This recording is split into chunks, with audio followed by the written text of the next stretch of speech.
العالمين والصلاة والسلام على سيد المرسلين وعلى آلہ وصحبہ اجمعین، اما بعد۔ محترم عزیزو، کل ہماری بات چل رہی تھی کہ دو مومن جماعتوں کے درمیان اختلاف ہو جائے تو آپس میں صلح کرا دینی چاہیے، اور صلح سے وہ مان جائے تو ٹھیک بات ہے، لیکن صلح سے اگر دونوں نہیں مانتے تو ایسی صورت میں حکومت اگر اسلامی ہے تو اس کے ساتھ باغیوں جیسا سلوک کرے گی۔ کہاں تک؟ حتی تفیء الی امر اللہ، یہاں تک کہ یہ اللہ کا جو امر ہے یعنی انصاف اس کی جانب لوٹ آئے۔ تو دونوں جماعتیں مان لے تو ٹھیک بات ہے، اصلاح کرا دو، اور اگر دونوں میں سے ایک جماعت مان رہی ہے دوسری نہیں مان رہی ہے تو جو جماعت بغاوت کر رہی ہے، زیادتی کر رہی ہے، اس کے خلاف لڑنے کا حکم دیا گیا، اور یہ لڑنا بھی وہاں تک بتلایا گیا یہاں تک کہ یہ امر اللہ کی جانب لوٹ آئی، اور اسی کے اندر بتلایا کہ دو بھائیوں کے درمیان لڑائی ہو، دو گھرانوں کے درمیان لڑائی ہو، دو خاندانوں کے درمیان لڑائی ہو تو یہی حکم ہوگا کہ آپس میں صلح کرا دے۔ دو بھائیوں کے درمیان بھی لڑائی ہو تو باپ کو چاہیے کہ صلح کرا دے، امروز پردہ کل پرسوں سدھر جائے گا، نہیں، قرآن کا حکم ہے کہ اس کو جلدی سے ختم کرو۔ یہ بہت بڑی بیماری ہے، قرض فرض اور مرض، کہ قرضہ جتنا جلدی ہو سکے اتنا ادا کر دو، مرض بیماری جتنی جلدی ہو سکے اس کا علاج کراؤ، اور فرض جتنا جلدی ہو سکے اس کو پورا کرو۔ تو یہ ایک ہمارا فرض ہے کہ دو بھائیوں کے درمیان ہم صلح کرائیں تو معاشرہ کے اندر امن و سکون رہے گا، دو خاندان مل کر کے رہیں گے، اور دو خاندان ملیں گے تو معاشرہ کے اندر امن ہوگا، معاشرہ کے اندر امن ہوگا تو بستی کے اندر سکون ہوگا، اور بستیوں کے اندر سکون ہوگا تو ملک کے اندر سکون ہوگا۔ تو قرآن کا یہ قانون شخصی طور پر بھی ہے، اور قرآن کا یہ قانون بستی لیول پر بھی ہے، ملکی لیول کے اوپر بھی ہے کہ تم صلح کرا دو۔ اور اس میں کل ہماری بات آئی تھی کہ بھائی ہم دو آدمیوں کے درمیان جھگڑا ہو تو قرآن کا حکم مانے کہ فقاتلوا الذی تبغی، جو زیادتی کر رہا ہے ان سے قتال کرو، ان کو دباؤ، ان کو اللہ کے امر کی جانب لاؤ۔ یہ مت سوچو کہ ہمارے والا کون ہے، میرا رشتہ دار جس طرف ہے میں تو اس کی طرفداری کروں گا، نہیں، قرآن نے اس کو منع کیا کہ بھئی جو زیادتی کر رہا ہے، اب قرآن تو یہاں تک کہتا ہے کہ تم انصاف کرو، یہاں تک کہ انصاف کرنے میں اگر وہ تمہارے ماں باپ کے خلاف بھی بات پڑے تو بھی انصاف کی بات کرو، وَلَوْ عَلَىٰ أَنفُسِكُمْ أَوِ الْوَالِدَيْنِ وَالْأَقْرَبِينَ، تمہاری ذات کے بھی خلاف پڑے کوئی بات کہ یار انصاف کی بات تو میرے خلاف پڑ دی ہے، میں کیسے کہوں، بھئی انصاف کی بات کہہ دو کہ میں خلاف شریعت پر ہوں اور میں توبہ کرتا ہوں، بس میں معافی چاہتا ہوں، بس اس سے زیادہ کوئی بات ہمیں نہیں کرنا ہے۔ تو اپنے خلاف ہو، ماں باپ کے خلاف ہو تو بھی، رشتہ داروں کے خلاف ہو تو بھی تمہیں انصاف سے کام لینا ہے، اور حقدار کو حق دلانا ہے۔ اور آپ صلی اللہ علیہ وسلم نے جو فرمایا کہ انصر اخاک ظالما او مظلوما، کہ اپنے بھائی کی مدد کرو، ظالم ہو تو بھی مظلوم ہو تو بھی، تو پہلے اس کا تصور اور تھا، پہلے تو یہ کہ ظالم ہے تو بھی اس کی مدد کرو، مظلوم ہے تو بھی اس کی مدد کرو، یعنی اس کی طرفداری کرو، لیکن ہمارے آقا انعامدار تاجدار مدینہ محمد رسول اللہ صلی اللہ علیہ وسلم نے اس کا مفہوم بدل دیا کہ بھائی اپنے بھائی کی مدد کرو، ظالم ہو تو ظلم سے روک کر کے، اور مظلوم ہے تو اس سے ظلم کو ہٹا کر کے، یہ مفہوم آپ صلی اللہ علیہ وسلم نے بدل دیا۔ اور کسی کے اوپر کوئی حق باقی نہ رکھو، کیونکہ حق باقی رکھو گے اپنے بھائی کا حق تم رہنے دو گے اور اپنا بھائی ظالم ہے تو بھی اس کی طرفداری کرو گے، تو قیامت کے دن جو مظلوم ہوں گے وہ اس سے اپنا حق وصول لیں گے، اس کے پاس تو کچھ بھی نہیں رہے گا۔ کلیوگ ایک کتاب ہے، اس کے اندر ایک واقعہ لکھا ہے کہ ایک اللہ والے رو رہے تھے۔ پوچھا لوگوں نے کہ اتنا زیادہ آپ کیوں رو رہے ہو؟ آپ تو اللہ والے ہیں، آپ کی اتنی زیادہ عبادت ہے اور آپ رو رہے ہو۔ تو انہوں نے فرمایا کہ میں کیسے نہ رو، میں نے اگلی کتابوں کے اندر پڑھا کہ ایک کسائی تھا، گوشت کاٹنے والا کسائی، قصاب۔ اب اس کسائی نے اپنے ایک مسلمان بھائی کے اوپر اللہ کے وہاں مقدمہ دائر کر دیا کہ یا اللہ تو مجھے اس سے حق دلا، مجھے اس سے حق دلا۔ اور اللہ تبارک و تعالی قیامت کے دن ہر ایک کا حق دلائیں گے۔ ایک دانے کے برابر بھی کسی کا حق ہوگا، وہ حق اللہ تبارک و تعالی دلائیں گے۔ اس لیے آپ صلی اللہ علیہ وسلم نے فرمایا لَتُؤَدَّنَّ الْحُقُوقَ إِلَىٰ أَهْلِهَا، کہ حقداروں کو تم حق ادا کرو۔ اگر تم حق ادا نہیں کرو گے تو قیامت کے دن یہ حق ادا کیا جائے گا، یہاں تک کہ قیامت کے دن تمہاری نیکیاں اس حق والے کو دے دی جائے گی۔ حالانکہ ایک ایک نیکی کے آدمی کی ضرورت ہوگی، ایسے وقت میں ہماری نیکیاں دی جائے گی تو ہم اپنے اوپر کسی کا ایک دانہ بھی باقی نہ رکھے، اور اپنا بھائی بھی اگر ظالم ہو تو اس کو ظلم سے روکے، تاکہ ہمارا بھائی قیامت کے دن ایسا نہ ہو کہ اس کا تمام ثواب چلا جائے اور ہمارا بھائی خالی ہاتھ رہ جائے۔ اس لیے اپنے بھائی کی مدد کرو۔ تو وہ بزرگ فرما رہے ہیں کہ میں کیوں نہ ہوں۔ ایک کسائی نے، ایک گوشت کاٹنے والے نے ایک اپنے بھائی کے اوپر مقدمہ دائر کر دیا اور کہا قیامت کے دن وہ اللہ تبارک و تعالیٰ سے کہے گا کہ یا اللہ مجھے اس سے اپنا حق دلا۔ اللہ فرمائے گا تیرا کیا حق ہے؟ تو کسائی کہے گا کہ یا اللہ یہ آدمی میرے گوشت کی دکان پر آیا اور اس کو گوشت خریدنا نہیں تھا تو بھی اس نے گوشت کو پکڑا کہ کیسا ہے، بہت اچھا ہے، دیکھا، اور دیکھ کر کے پھر اس کو خریدا نہیں خریدنا تھا تو بھی اس نے پکڑا۔ تو اس کے پکڑنے کی بنا پر اس گوشت کے اندر جو تری تھی، جو پانی تھا، اور وہ پانی اس کے ہاتھ کے اندر آ گیا، اس کی بنا پر میرے گوشت کے وزن میں کمی آ گئی تو مجھے اس کا حق دلا۔ اللہ فرمائیں گے کہ گوشت بھی تو اس نے نہیں لیا، فقط گوشت کی تری، جو تر تھا، اس کا پانی تھا، وہ تیرے ہاتھ کے اندر، وہ اس کے ہاتھ کے اندر آ گیا تھا۔ تو وہ تو کتنا ایک چھوٹا سا مکھی کے سر کے برابر ہے۔ تو کہا یا اللہ مکھی کے سر کے برابر ہو تو بھی مجھے حق دلا، مجھے تو چاہیے میرا حق۔ اور اللہ تعالیٰ حقدار کو منع نہیں کریں گے۔ تمہارا تھوڑا سا بھی حق کسی کے اوپر ہوگا، ایک روپیہ بھی ہوگا، ایک چاکلیٹ بھی ہوگا، تو بھی اللہ تبارک و تعالیٰ وہ دلوائے گا۔ اللہ تعالیٰ فرمائے گا کہ اچھا مکھی کے سر کے برابر، مکھی بھی نہیں، مکھی کا وزن تو ایک وزن ہے، لیکن مکھی کا سر کتنا ہوا؟ کہ بس اتنا وزن تجھے ملے گا۔ تو وہ آدمی کہے گا یا اللہ اتنا بھی مجھے دلاؤ۔ اللہ تبارک و تعالیٰ فرشتوں سے کہیں گے کہ وہ اس کے حق میں سے اتنا کاٹ کر کے اس کو دے دو۔ اب ان دونوں کا جو نامہ اعمال تھا وہ بالکل برابر سرابر تھا، برابر سرابر، اور اللہ کے وہاں جو وزن کیا جائے گا نیک اور برے اعمال کا، تو ایک طرف نیک اعمال ہوں گے، ایک طرف برے اعمال ہوں گے۔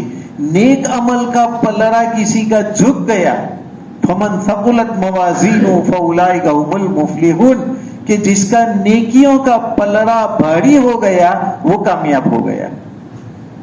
ومن خفت موازینہ فاولئک الذین خسروا انفسهم، اور جن کا پلڑا ہلکا رہ گیا،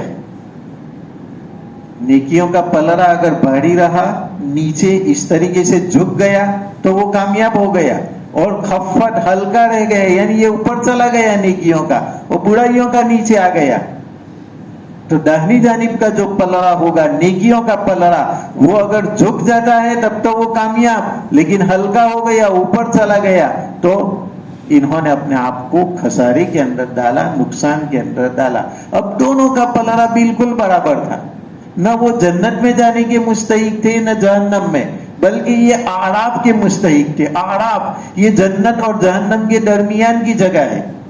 وہ ادھر دیکھیں گے کہ جنت ہے اور ادھر دیکھیں گے کہ جہنم ہے.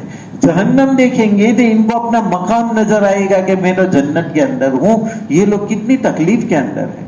اور جب وہ لوگ جنت کو دیکھیں گے تو جنت کی آسائش اور نعمتیں دیکھ کر کے وہ افسوس کریں گے کہ ہم تو دوزخ کے اندر ہیں. اعراف والے بالکل بیچ والا مقام ہے ان کا، نہ ان کو جنت جیسا مزہ ہوگا اور نہ دوزخ کی جیسی تکلیف. وہ دوزخ کو دیکھیں گے تو اپنے آپ کو جنت محسوس کریں گے کیونکہ وہاں تو انواع و اقسام کی تکالیف ہے. لیکن جنت کو دیکھیں گے کہ نعمتیں ہی نعمتیں، تو یہاں پر دیکھیں گے کہ ہمارے لیے تو بس ایک ویرانہ ہے، ہم تو دوزخ کے اندر ہیں. یہ اعراف کا مقام ہے. تو اس کا اعراف کے اندر مقام تھا دونوں کا، اور دونوں کا وزن بالکل برابر تھا. اب ایک چھوٹا سا مکھی کے سر کے برابر اس کو حق دے دیا گیا، کسائی کو حق دے دیا گیا. گراہک کو خریدنا نہیں تھا تو بھی اس نے پکڑا، تو پھر اب اتنا حق اللہ تبارک و تعالیٰ نے دلوا دیا. جیسے ہی اتنا حق اس گراہک کے اندر سے نکلا تو اس کا جو وزن تھا نیکیوں کا وہ تو ہلکا ہو گیا، تو تھوڑا اوپر چلا گیا کیونکہ تھا ہی بالکل دونوں پلڑے برابر. اب تھوڑا سا بھی نکلا تو اس کا پلڑا ہلکا ہو گیا. اور کسائی اس کے اندر اتنا ڈالا تو اس کا پلڑا بھی تو برابر تھا، تو اس کا تو نیکی کا پلڑا جھک گیا، تو یہ جنت کے اندر چلا گیا، وہ دوزخ کے اندر چلا گیا. حالانکہ دونوں اعراف کے لائق تھے، لیکن چونکہ ایک معمولی بھی نیکی مل جاتی ہے کسی کو تو وہ آدمی کامیاب ہو جاتا ہے، کیونکہ اس کا نیکیوں کا پلڑا جھک جائے گا، برابر ہے اس لیے دونوں پلڑے. اور جس کی نیکی ذرا بھی کم ہوئی تو وہ تو ہلکا ہو جائے گا. تو اب ایک فقط اس نے گوشت کو پکڑا تو اس کی نحوست کی بنا پر کیا ہوا. تو ہم تو گوشت کا گوشت کسی کا کھا لے، 1 کلو گوشت لائے، 5 کلو گوشت لائے، اس کا پیسہ ہی ادا نہ کرے تو سوچو کہ قیامت کے دن ہماری کیا حالت ہو. کسی کی دکان سے ہم لائے، غلہ اناج وغیرہ خریدا، اس کے پیسے ہی نہیں دے رہے ہیں تو ہماری کیا حالت ہو. تیل کا ڈبہ لائے، سبزی خریدا، ارے ہماری عورتوں کی تو یہ عادت بن چکی ہے، ان کو بھی سدھارنا ہے. کہ عورتوں کی کیا عادت بن چکی ہے کہ دکان کے اوپر جاتی ہے اور سبزی وغیرہ لیتی ہے تو پھر ایسا بولتی ہے کہ آ تو بالکل گھی تولے سے وہ گڑج کے گلاؤ بیچے نو، اور خود ہی ڈال دے گی. یہ تاجر کے ٹوکرے میں سے خود ہی ڈال دے گی.